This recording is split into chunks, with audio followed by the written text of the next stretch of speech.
जिस दिन मनुष्य ईश्वर के ऐश्वर्य को सब और देख लेता है, अस्मिता टूट जाती है। सब करने वाला ईश्वर है। प्रकृति और पुरुष के द्वारा ये सारी सृष्टि चल रही है, और कितनी खूबसूरत चल रही है, और इतनी विभिन्नता से चल रही है। जब हम ये देख पाते हैं तो हमारा मन नतमस्तक हो जाता है। मैं का जो गाना गाते हैं उसको छोड़ के भक्त तू तू तू तू का गीत गाने लग जाता है। तो जब भक्त तू तू तू का गीत गाता है, उसकी अस्मिता टूटती।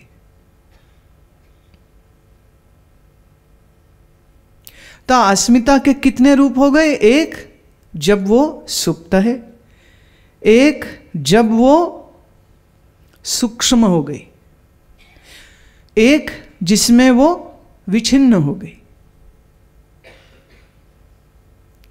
प्रसुप्त means in the sleeping dormant mode. तनु when the kleshas go weak. Avichinna when the kleshas get disintegrated, broken. जिसके चित्त में श्रद्धा जाग गई, श्रद्धा की रोशनी में संसार के राग द्वेष सब खत्म हो जाते हैं।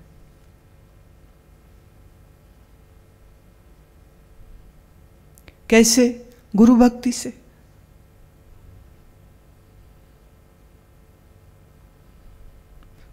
जब एक शिष्य गुरु प्रेम में, गुरु श्रद्धा में भर जाता है, तब उसको संसार के ना राग से कोई मतलब रह जाता है, ना किसी से द्वेष।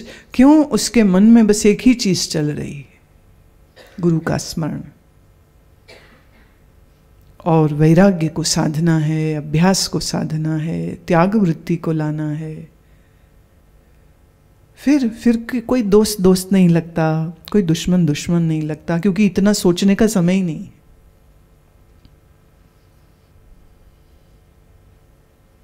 इसलिए शास्त्रों में, धर्म के मार्ग में गुरु भक्ति पर बड़ा जोर दिया गया।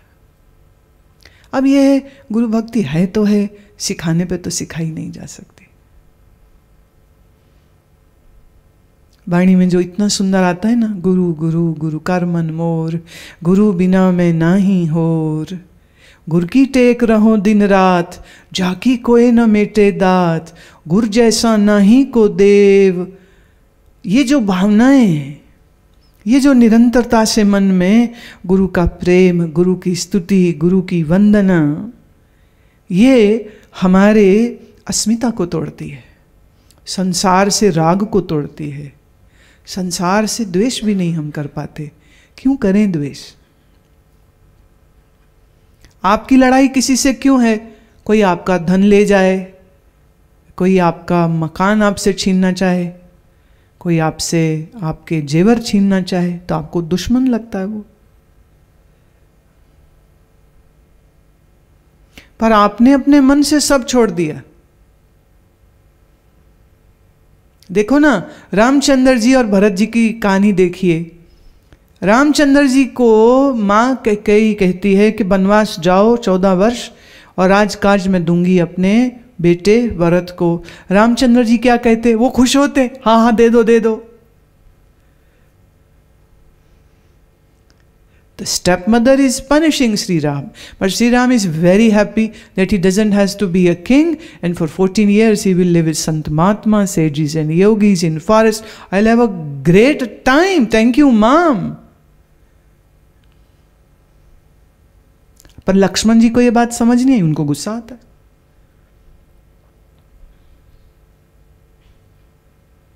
वो ये देखते हैं कि मां अन्याय कर रही है।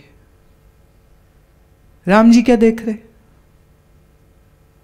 उन्हें राजकाज चाहिए ही नहीं।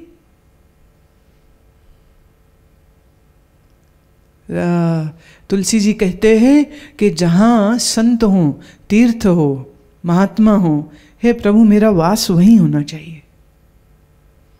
और वो मिल रहा है। मां जी लड़ लड़ के दे रही हैं, तो राम जी तो बड़े खुश हो रहे। लक्ष्मण जी को बात समझ नहीं, उन्हें यह दिख रहा है कि गद्दी से हमारे भाई को हटा रहे हैं। One situation but two perspectives. Ram is happy to go to forest, Lakshman is angry. अच्छा, what about Bharat who is being given? He when came to know that his mother did this, he gets angry on his mother. कह रहे मुझे चाहिए नहीं, तूने ऐसे कैसे कर दिया? राजपाटिक, भरत को मिल रहा है वो लेके खुश नहीं, राम जी से छीना जा रहा है वो छीनवा के भी खुश है, और लक्ष्मण जी खामोखा में गुस्से हैं।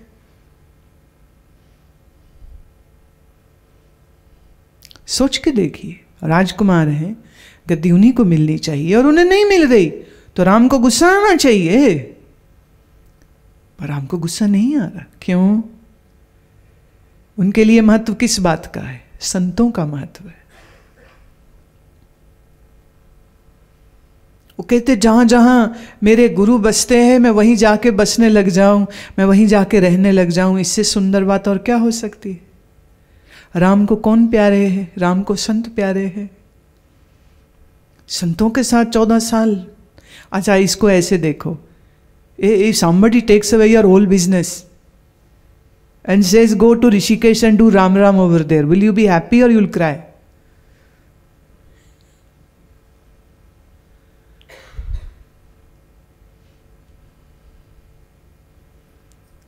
आपकी नौकरी छीन जाए, हाँ, और कोई कहे कि अब ना बैठ के राम राम करो, आप रोओगे, खुश होगे, चिंता करोगे, क्या करोगे?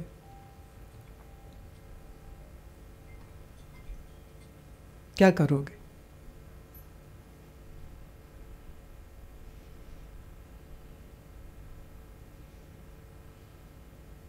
जिसके लिए धन का महत्व है उसके लिए धन सब कुछ है, जिसके लिए परिवार का महत्व है उसके लिए परिवार सब कुछ है।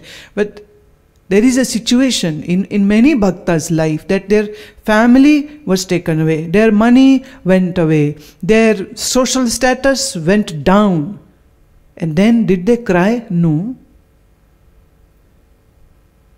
They said it's good riddance. कितना अच्छा हुआ सब छूट गया।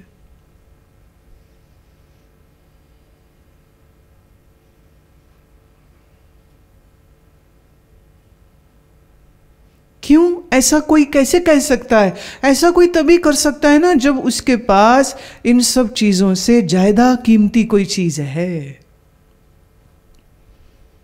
तो धन, घर, गृहस्थी से भी ज्यादा कीमती गुरु का ज्ञान है, गुरु है, गुरु का प्रेम है।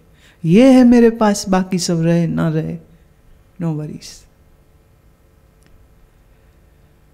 सो जिसके मन में ईश्वर भक्ति है, जिसके मन में गुरु भक्ति है, उसके जो विकार हैं, जो उसके क्लेश हैं, पहले वो कमज़ोर होते हैं, तनु होते हैं, फिर वो विच्छिन्न हो जाते, माने खत्म ही हो जाते, डिसइंटीग्रेट हो जाते।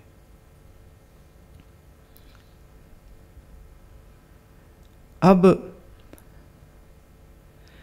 जब हम कहते हैं कि उदार,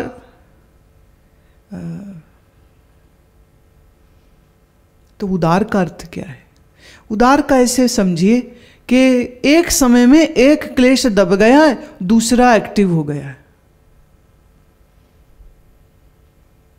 मतलब राग दब गया, क्रोध बड़ा एक्टिव हो गया। At one time one klesha is dormant, active, and the other 4 get dormant. क्रोध तेज हो गया, राग दब गया। चिंता तेज हो गई तो विक्षेप दब गया। एक आम आदमी का मन हमेशा ऐसे ही तो होता है ना, कभी चिंता करता है, कभी क्रोध करता है, कभी राग करता है, कभी मैं करता है, और अविद्या में तो परमानेंट है ना।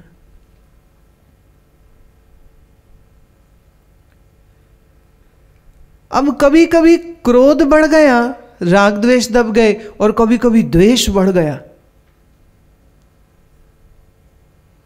इतना द्वेष बढ़ गया कि उस द्वेष को भोगने के लिए, उस द्वेष में आकर मनुष्य ऐसा कर्म कर जाए कि जिससे वो अपने आप को ही हानि पहुंचाने लग जाए।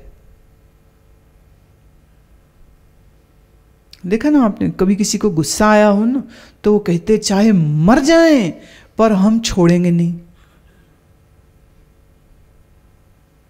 गुस्सा आया, मरने मारने चला गया, लड़ाई कर दी, गुस्से में आके चाकू मार दिया किसी को।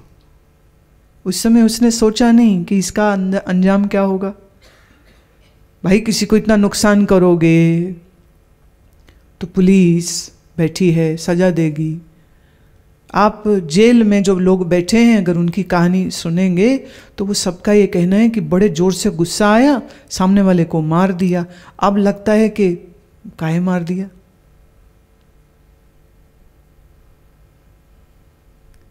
ऐसा नहीं कि वो बंदा ठीक हो गया, जो उसके लिए गुस्सा वो गुस्सा था, लेकिन क्रोध की भावना इतनी अधिक उदार हो गई, बाकी सब चीजें प्रसुप्त हो गई, दब गई उसकी।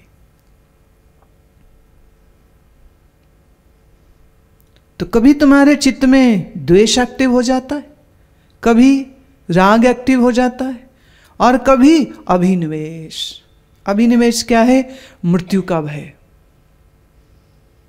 देवऋषि नारद ने नारद भक्ति सूत्र में यह बात कही थी। वो कहते हैं बड़ा बड़ा विद्वान हो जाए, चतुर्वेदी हो जाए, माने 4 वेद कंठस्थ, त्रिवेदी 3 वेद कंठस्थ, द्विवेदी 2 वेद कंठस्थ, लेकिन अभिनिवेश उसको भी होता है,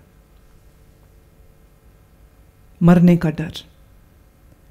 So you can be great scholar and yet you have fear of death. अच्छा, अभी इस समय do you have fear of death? No. पर अभी अचानक यहां सांप आ जाए तो आपका भी निवेश एक्टिव हो जाएगा ना। Suddenly if the earthquake comes here, your fear of death will become udar, active.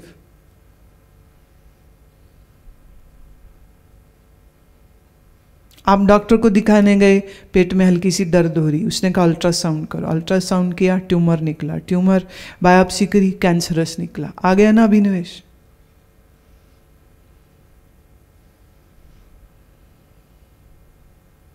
है सब में, लेकिन कभी राग उदार है, कभी द्वेष उदार है। उदार माने active, very fiercely active, and other times the other kleshas are in dormant format. So 4 stages: dormant, subtle, vichinna, integrated, disintegrated, and the 4th is udara, very active.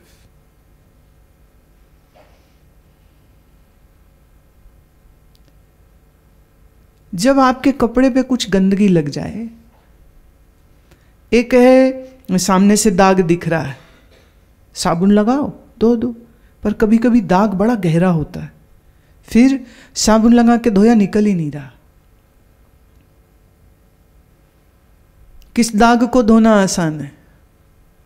जो गहरा हो या जो हल्का हो?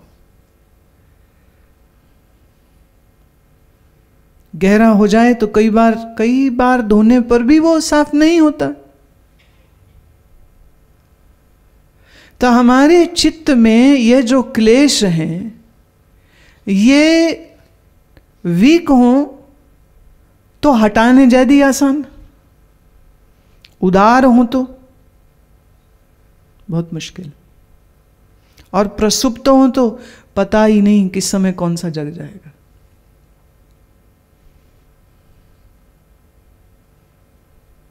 Now you might wonder, why should we bother about those kleshas which are dormant? You should. Why? The cycle is this.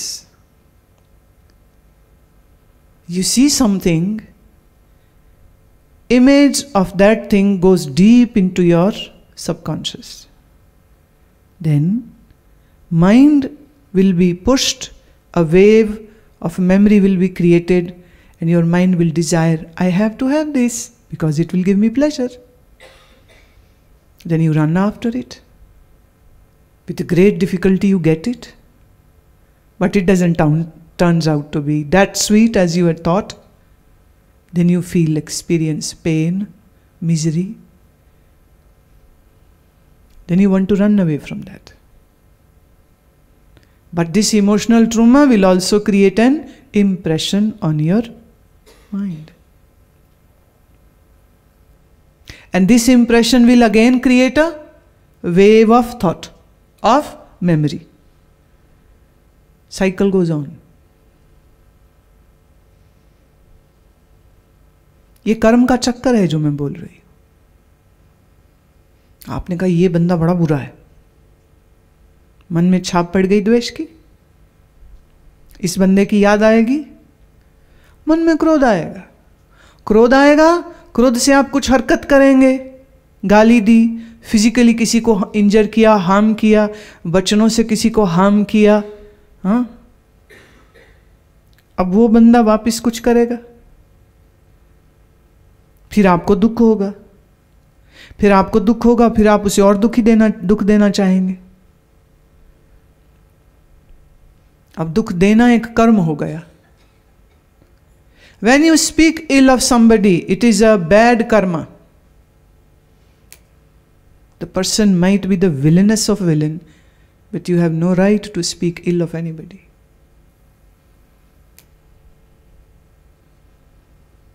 जब आप बुरा बोलते हैं, चुगली खाते हैं, निंदा करते हैं, तो आपने एक अपना अशुभ कर्म बनाया.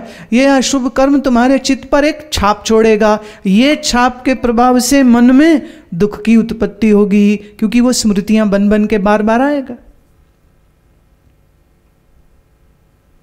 और जब दुख की स्मृति आएगी तो आप कुछ करना चाहोगे. जब आप कुछ करोगे फिर एक कर्म हो गया. और हर कर्म का एक फल होता है. एक किस किताब हमने लिखी है ना, karma unravelled. Please read that book. Physical, verbal, mental, every action done will create a fruit which will come to you and you have to take it. You can't say, no, I don't want it. I don't like it. आपकी इच्छा नहीं तब चलेगी. ऐसे समझो, आपने एक ball मारी दीवार पर, तो दीवार से टकरा के बॉल वापस आपके पास आएगी कि कहीं और जाएगी. अच्छा, आप भाग लो, बॉल की रेंज से चले जाओ, पर कर्म वो बॉल है जो आपको ढूंढ लेगा, कहीं भी चले जाओ.